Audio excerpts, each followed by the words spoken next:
It's been a good year for both the men and the women. We've stayed inside the top five rankings in the United States for both the men and the women's program. Um, Grand Valley's won 14 of the last 15 indoor conferences, so it was no shock that they won again this year. Last year, they beat us by 70 points at indoors, and we flipped it on them outdoors and beat them by 40. So no way will indoor season define us in any way as we move forward to outdoors, but we've got some unfinished business that we'd like to take care of in the indoor season and continue the success of the program.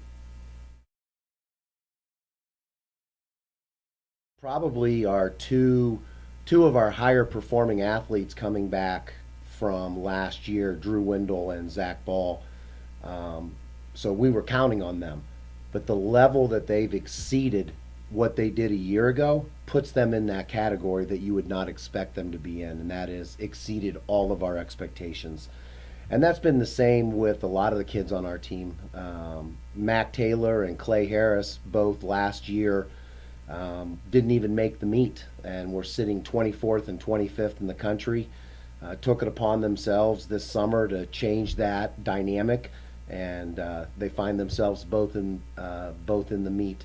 So I don't think there's been any huge surprises. Both of our hurdlers, Joaquim Komar and Elijah Owens, Macy Caldwell on the women's side, have been doing fantastic.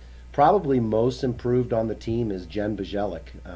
What she's done this year in the heptathlon, pentathlon indoors, and of course in the long jump has been really good to see, because she's someone that works really hard, and it's really nice when you see those kids that put that extra time and that effort into that.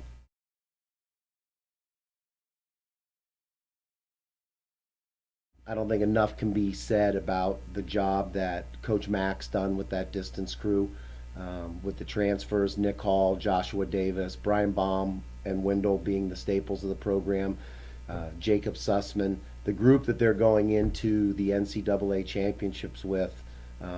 They've got a mission in mind. They want to win that DMR. What he brings to us is a certain solidarity throughout his program. The fact that he finds enough hours in the day to meet with each of those kids individually, with the amount of kids that he's recruited to that program. I've said it before in many speaking engagements. A bad coach believed in is better than a good coach who's not believed in, but a good coach who is believed in becomes a great coach by default.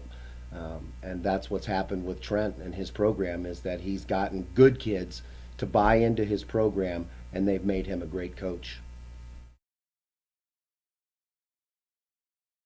I don't really have any overall expectations.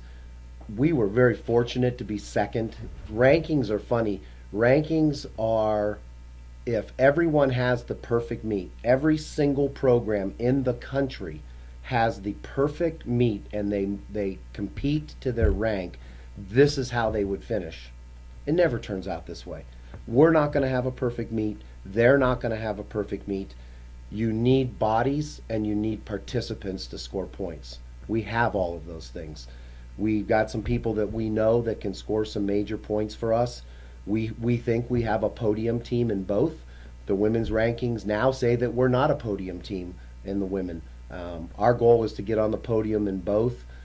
It'd be silly for me to sit here and say that we have enough to beat Adams State and St. Aug's for a national championship, but if they're off their game at all, then we're going to be as dangerous as anyone to be as high on that podium as any other team in the country.